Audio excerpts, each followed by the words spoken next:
안녕하세요. 반갑습니다. 주갈성의 성경 가이드 시간입니다. 오늘은 느헤미야 세 번째, 느헤미야의 마지막 시간입니다. 제가 오늘 시작하기 전에 한 가지 좀 광고를 좀 드리도록 하겠습니다. 올 초에 이 성경 가이드 창세기서부터 쭉 지금까지 열심히 봐주신 여러분들께 진심으로 감사를 드립니다. 오늘 느헤미야를 마지막으로 올해 성경 가이드는 오늘 여기까지 하도록 하고요. 잠시 방학을 좀 하도록 하겠습니다. 1월, 2월은 제가 성경 가이드를 올리지 않고 좀 쉬는 시간을 좀 갖겠습니다. 제가 쉬고 싶어서 그런 게 아니고요. 여러분들 너무 진도가 좀 처지신 분들이 좀 잘 쫓아올 수 있는 시간을 좀 드리고자 제가 1월, 2월 좀 방학을 할 테니까 밀리신 분들은 쭉 좀 오시면 좋겠습니다. 사실 밀리신 분들은 이 또 광고를 못 보실 텐데 제가 잠시 영상을 안 올리는 동안 쭉 오시지 않을까 그런 생각을 좀 합니다.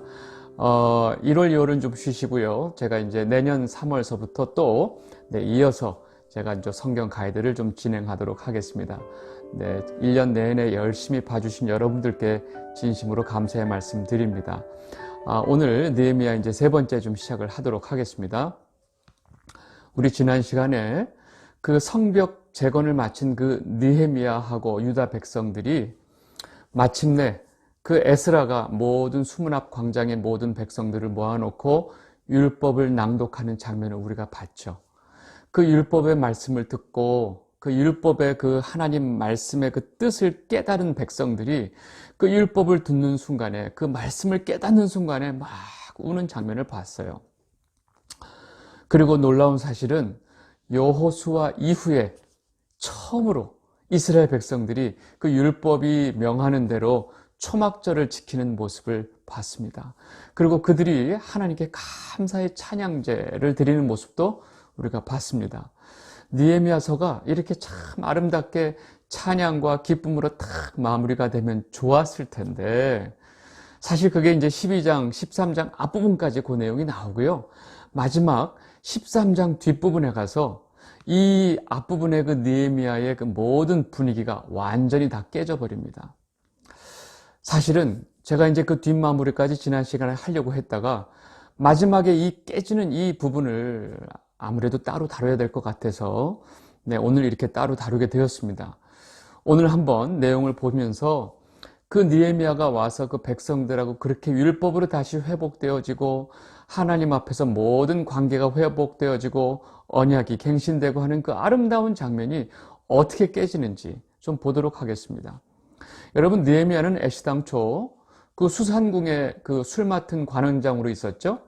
근데 이 예루살렘의 그 성벽이 회파되고 예루살렘의 그 고국의 이 동족들이 고난당하는 소식을 듣고 힘들어하면서 울면서 괴로워하다가 그 아닥사스다 왕한테 이제 허락을 받고 이제 그 이쪽 유다 지역의 총독으로 오게 되는데 그때 아닥사스다 왕한테 기한을 정했다고 그랬어요. 근데 그 기한이 언제냐면 12년이라고 제가 말씀드렸던 거 기억이 나시죠? 근데 어느새 그 12년의 기한이 다 된 거예요. 그러니까 느헤미야는 자기가 그렇게 고향에 대한 여러 가지 어려움 때문에 있을 때 아닥사스다 왕이 자기를 믿고 모든 물품까지 지원해주고 군대도 동원해주고 해서 자기를 보냈던 그 아닥사스다와의 약속을 지켜야만 했습니다. 지켜야죠. 그래서 이 느헤미야는 다시 그 바벨론의 수산궁에 그 아닥사스다 왕한테 갑니다. 느헤미야 13장 6절 보겠습니다. 그때에 내가 예루살렘에 있지 아니하였느니라. 바벨론 왕 아닥사스다 32년에 내가 왕에게 나아갔다가 며칠 후에 왕에게 말미를 청하고. 요 한 구절이 모든 상황을 다 설명하는데 결국은 사실은 지금 아닥사스다 32년이라고 그랬죠. 처음에 느헤미야서 첫 1장 1절에 보면 아닥사스다 20년에 내가 수산궁에 있는데 해요. 그때 허락을 받고 예루살렘에 와서 12년이 된 거예요. 그리고 이제 다시 이제 12년의 그 약속을 지켜서 바벨론의 그 아닥사스다 왕을 보고 사실은 느헤미야가 여기 이 예루살렘 모든 것을 청산하는 게 아니고 사실은 자기가 더 있어야 된다는 걸 알아요.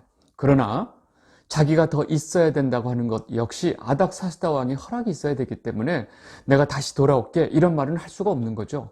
그래서 일단은 그 유다 백성들한테 내가 수상궁 바벨론 아닥사스다 왕에게 내가 가봐야 되겠다고 간 거예요.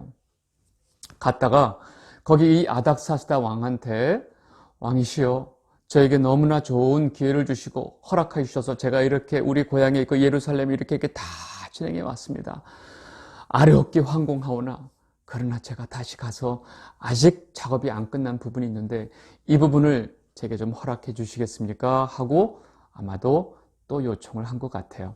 그래서 이 아닥사스다 왕은 그 느헤미야의 그 자기 고향에 대한 여러 가지 이야기를 듣고 그래, 알았다, 내가 너를 다시 보내마 하고 이제 왔으니 모처럼 나랑 좀 있다가 가거라 뭐 이런 얘기를 했겠죠.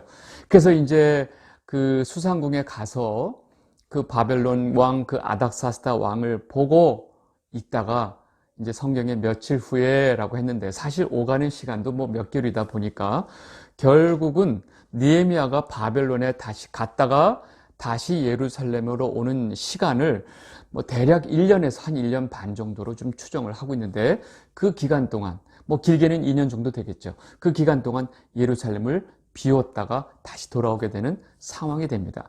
이걸 여러분들이 이해를 하셔야 돼요. 그래서 이 느헤미야가 예루살렘을 잠깐 비운 사이에 1년 반이면 잠깐이죠. 잠깐 비운 사이에 이 예루살렘이 아주 엉망이 돼버립니다. 그 짧은 시간에 어떻게 그 짧은 시간에 이 모든 일이 이루어졌나 할 정도로 엉망이 돼버려요. 그 모든 일을 마치고 다시 바벨론에서 아닥사스다 왕의 그런 그 허락을 받고 다시 돌아와 보니까 정말 느헤미야가 자기 눈을 믿을 수 없을 만큼 그 짧은 시간 안에 예루살렘이 너무나 엉망이 돼버려 있는 모습을 보게 되고 아주 느헤미야가 기겁을 합니다. 성경이 말하는 그 엉망이 된 상황을 좀 몇 가지 좀 보겠습니다.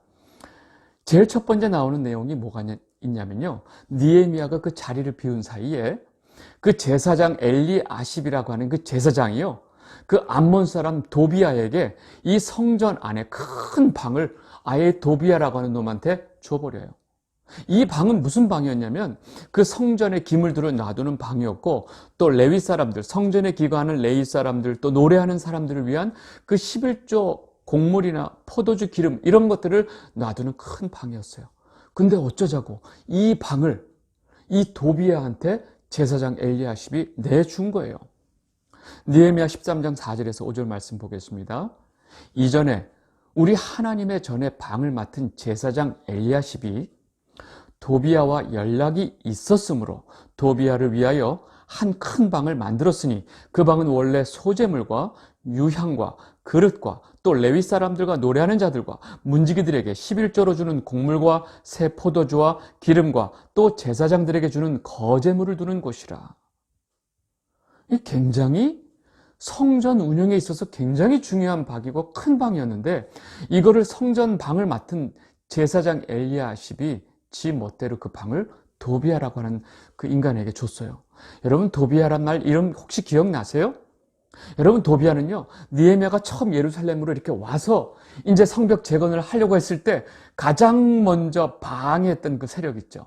그 호론 사람 산발랏과 암몬 사람 도비아가 하고 이 방해 세력 중에 가장 주축이 됐던 이 두 사람 중에 한 사람이었어요.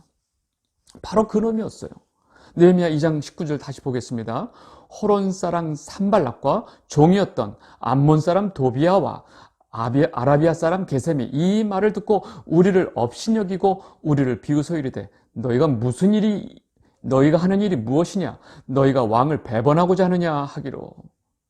여러분, 지금 이 도비아라는 놈이 애시당초 이 느헤미야를 방해하고 그 모든 성전 재건 공사를 다 방해했던 세력이 아주 중심 인물이었어요. 더욱이 이제 그 유다 사람들이 그런 모든 방해를 무릅쓰고 열심히 각 지파별로 성벽 재건 공사를 하고 점점 공사가 올라가고 있는데 이 산발락과 도비아가 그것을 아주 저주를 하고 아주 비웃는 장면에서 도비아가 뭐라고 그러냐면, 야, 니들이 짓는 그 성벽 여호가 올라가도 무너지겠다 했던 놈이에요. 느헤미야 4장 3절 암몬 사람 도비아가 곁에 있다가 이르되 그들이 건축하는 돌 성벽은 여호가 올라가도 곧 무너지리라 하더라. 여러분, 이런 왼수죠. 이런 왼수가 어떻게 제사장 엘리야십이 이런 놈한테 성전 안에 있는 방을 줬는지 알 수가 없어요. 근데 이 제사장 엘리야십이 이 도비아한테 성전의 방을 내준 거예요. 여러분, 도비아는 이런 식으로 성전 안에 방을 자기가 차지하고 이 유다 사람들 안에서 자기가 계속 이제까지, 즉 느헤미야 오기 전에 자기가 누려왔던 모든 어떤 영향력을 지속적으로 행사하려고 했던 것 같아요. 여러분이 말도 안 되는 상황이 어떻게 일어났나를 추적을 해보면 이 암몬 사람 도비아라는 자는요, 이미 유다의 아주 귀인들과 이미 내통하고 있었어요. 소위 말해서 이 도비아에게 로비를 당한 그 유다 사람들은요, 은근히 안에 굉장히 높은 사람들과 다 이 내통하고 있었다는 거죠. 그리고 내부에서 이 도비아라는 자를 돕는 인간들이 또 있었다는 거예요. 그걸 느헤미야가 미리 말을 합니다. 느헤미야 6장 18절 19절 보세요. 도비아는 아라의 아들 스가냐의 사위가 되었고 도비아의 아들 요하난도 베레가의 아들 무슬람의 딸을 아내로 맞이하였으므로 유다에서 그가 동맹한 자가 많음이라. 그들이 도비아의 선행을 내 앞에 말하고 또 내 말도 그에게 전하매 도비아가 내게 편지하여 나를 두렵게 하고자 하였느니라. 이게 무슨 말이에요? 그냥 느헤미야 주변에 아주 많은 그 귀인들과 사실은 도비아가 내통하고 있어서 이 도비아의 좋은 이야기를 자꾸 느헤미야한테 얘기하게 하고 느헤미야가 이 귀인들, 이 이스라엘 유다 사람들 방백들에게 하는 얘기를 몰래 도비아에게 다 빼돌렸던 거죠. 여러분, 이 도비아는요, 이런 식으로 유다 백성들하고 유다 사람들, 높은 사람들하고 이미 자신의 로비를 통해서 아주 강력한 영향력을 행사하고 있었던 인물이에요. 그러니까 이 사람은 어떤 식으로 이 혼인 관계를 통해서 이 유다 사람들하고 또 아주 끈끈한 관계를 맺고 있었던 거죠. 여러분, 이렇게 이 유다 민족에게 이 해가 되는 이 도비아란 놈하고 내통하면서 자신에게 잘해주고 자신에게 로비하고 자신의 이익을 위해서 이런 인간과 내통하는 자들이 많이 있었다는 거예요.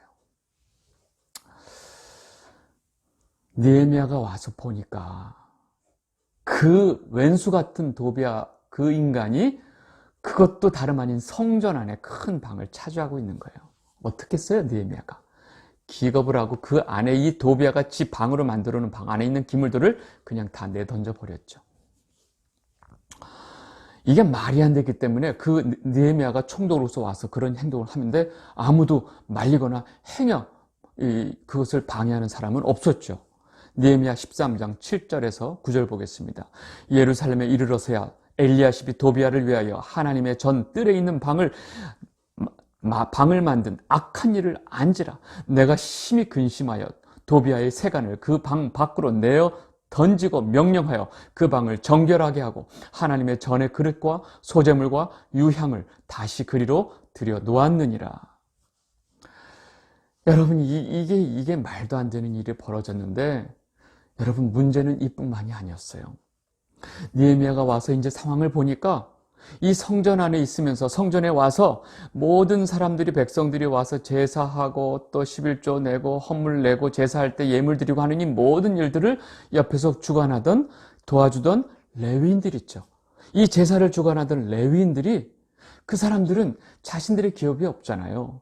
이 제사를 드리러 와서 제사를 드리면서 드리는 그 헌물 속에서 11조리를 드리는 것들이 제사장들과 레위인들과 거기서 노래하는 사람들 다 그 사람들이 그것이 주 수입이고 그걸로 먹고 사는데 사람들이 와서 11조를 안 내요. 제사를 안 드려요. 그러니까 이 사람들이 먹고 살 방법이 없는 거예요. 그래서 이 레위인들과 성전에서 노래하는 사람들이 자신들 먹거리를 위해서 성전을 다 나가버렸어요. 느헤미야 10장 10절에서 11절 내가 또 알아본즉 레위 사람들이 받을 몫을 주지 아니하였으므로 그 직무를 행하는 레위 사람들과 노래하는 자들이 각각 자기 밭으로 도망하였기로 내가 모든 민장들을 꾸짖어 이르기를 하나님의 전이 어찌하여 버림바 되었느냐 하고 곧 레위 사람을 불러 모아 다시 제자리에 세웠더니 그 사람들한테 너희들이 어찌하여 성전을 버리고 거기 가서 니들 지금 밭을 일구고 있느냐? 우리에게 아무것도 먹을 것이 없는데 어찌 거기 있습니까? 하고 다 나간 거예요. 느헤미야가 다시 다 들어와라 하고 백성들에게 일러서 그 민장들을 꾸짖고 다시 백성들로 하여금 다시 헌물하게 하고 헌금하게 하고 11조하게 해서 이 사람들이 다시 먹고 살게끔 해준 거예요. 여러분, 이들의 삶이 즉 느헤미야가 떠난 그 잠깐 동안의 이스라엘 백성들의 삶이 성전 중심으로서의 삶이 깨져버린 거죠. 이게 뭐예요? 이스라엘 백성들의 그 광야 40년 동안에도 모든 지파들 사이에 성전이 딱 있었죠. 여러분, 예루살렘 안에 성전이 있었죠. 이스라엘 백성들이 성전 안에 오지 않고 헌물을 안 드린다는 얘기는 뭐예요? 이들 삶 중심에 하나님이 없었다는 거죠. 엄밀히 말하면 옆에 성전을 놔두고선도 이들은 하나님을 떠나서 살았던 거예요. 여러분, 문제는 이걸로 끝나지 않습니다. 시간이 흘러서 보니까 안식일에 되니까 이 예루살렘에 안식일 날 이 이방인들이 안식일에 예루살렘에 다 들어와서 자기네들 물건을 막 팔고 앉았는 거예요. 놀라운 건 유다인들이 또 그것을 다 사고 앉았어. 여러분, 이게 무슨 문제인지 모르겠어요? 유대인들이 안식일을 완전하게 지금 범하고 있는 사실이에요. 느헤미야 13장 15절에서 16절. 그때 내가 본즉 유다에서 어떤 사람이 안식일에 술투를 밟고 곡식단을 나귀에 실어 운반하며 포도주와 포도와 무화과 여러 가지 짐을 싣고 안식일에 예루살렘에 들어와서 음식물을 팔기로 그날에 내가 경계하였고, 또 두로 사람이 예루살렘에 살며 물고기와 각양 물건을 가져다가 안식일에 예루살렘에서도 유다 자손들에게 팔기로. 여러분, 기겁할 노릇이죠. 안식일이란 자체를 이 유다인들이 지키지 않는 거예요. 여러분, 안식일을 지킨다는 것은 왜 지켜요? 하나님이 우리에게 허락하신 모든 것에 감사하고 하나님께 우리에게 이 모든 것을 허락하신 걸 하나님께 감사하면서 예배하는 날이 이들에게 안식일의 의미였는데, 이 안식일조차 지켜지지 않았다는 거예요. 이미 이들의 삶은 하나님을 완전히 떠난 삶을 살고 있었다는 거죠. 그러니까 느헤미야가 당장 그 유다의 모든 귀인들을 다 끌어 모아놓고서 혼을 내고, 이제 이 안식일 전에는 예루살렘 성문을 완전히 닫아서 외부에서 이런 상인들이 들락날락하는 것을 완전히 막아라 하고 명령을 내려버리죠. 느헤미야 13장 19절. 안식일 전 예루살렘 성문이 어두워갈 때 내가 성문을 닫고 안식일이 지나기 전에는 열지 말라 하고 나를 따르는 종자 몇을 성문마다 세워 안식일에는 아무 짐도 들어오지 못하게 하였으므로.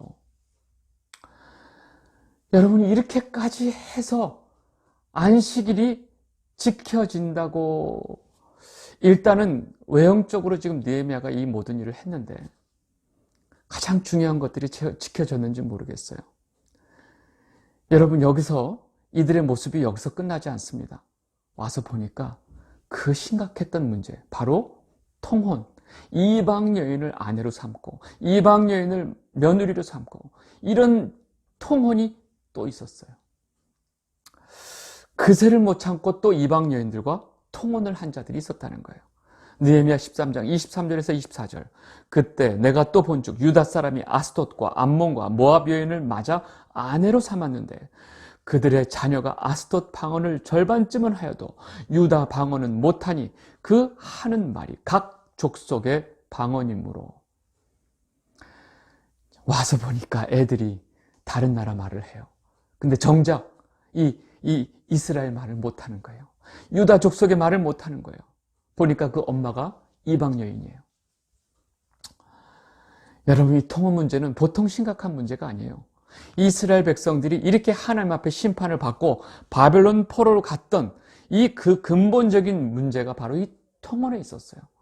여러분, 솔로몬이 결국 하나님 앞에 그렇게 지혜를 받고 하나님 앞에 그렇게 신실했던 솔로몬이 하나님 앞에 실패했던 원인이 바로 이 이방 여인들을 아내로 들였던 그 통혼 문제였죠.